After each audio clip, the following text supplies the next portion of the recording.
If you're a photographer, either professional or a beginner, you probably have heard of the word stop.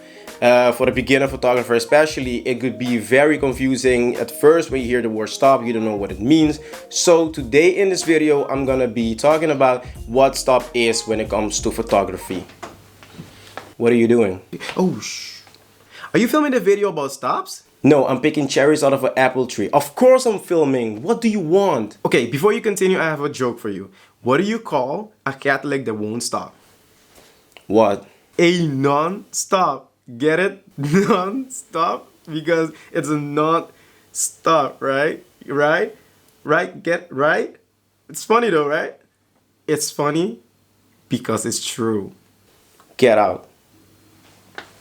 There are two ways for light to reach the sensor. One is through the aperture and two is by using the shutter speed. But there isn't really a way to measure the amount of light that reaches the sensor. So instead, we measure the difference between increase and decrease of light reaching the sensor. So if you make the image one stop brighter, that means that the amount of light reaching the sensor has been multiplied by 2. And if you make the image one stop darker, that means that the amount of light that reaches the sensor is half the amount of the previous stop. For example, right now I'm shooting on this camera using 1/50 of a second. So if I make the shutter speed 100 of a second, so one stop darker, it would mean that the amount of light reaching the sensor right now is 2 times less than the previous stop. And if I make it a shutter speed of 1/25 of a second, it will become one stop brighter. So the amount of light reaching the sensor is 2 times the amount of light reaching the sensor when I was shooting at 1/50th of a second. Let's just turn that back. Okay, you can also do this by using the ISO. If you go from 100 ISO to 200 ISO, you would increase the exposure by 1 stop. That means that 2 times more light will be reaching the sensor. If you go from 200 to 400 ISO, again, you will be increasing the exposure by 1 stop. So there are 2 times more light reaching the sensor. If you go from 100 ISO to 400 ISO, that means you will increase the exposure by 2 stops.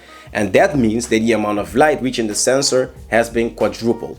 Makes sense, right? Because 2 times and then 2 times again, 4 times.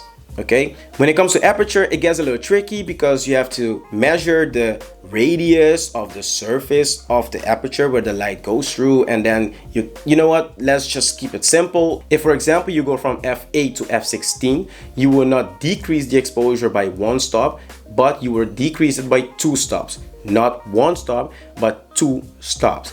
If you want to decrease the exposure by 1 stop, you would have to go from f8 to f11. If you go from f5.6 to f11, you would decrease the exposure by 2 stops. If you go from f11 to f5.6, you would increase the exposure again by 2 stops. There are a lot of cameras nowadays that give you the option to do increments of 1/3 stops or a half stop. If you have one that gives you the option of 1/3 stops increments by going from f4 to f5.6, you have to turn the dial 3 times. And if you want to go from 5.6 to 8, you have to turn the dial again 3 times. If you want to go from 1/50 of a second to 100 of a second, you would have to turn the dial 3 times to get there, because if you turn it 1 time, you will go to 1/60th of a second, and then again 1/80th of a second, and then again 100th of a second. So by going from 1/50 of a second to 1/60 of a second, you will not decrease the amount of light coming through the sensor by 1 stop. You would decrease it by a 1/3 stop. So if you want to decrease it by a full stop, you have to go from 1/50th to 100th of a second. And that's the same with ISO. If you go from 100 to 125 ISO, you would have increased the exposure with 1/3 of stop. So if you want to increase it by a full stop, you have to go from 100 ISO to 200 ISO.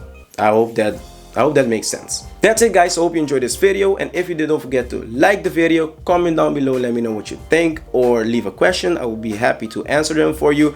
Subscribe to my channel. Subscribe to my channel if you haven't already. Turn on the notification bell. Follow me on my other social medias. The links are in the description, and I'll see you guys in the next video. Bye, guys.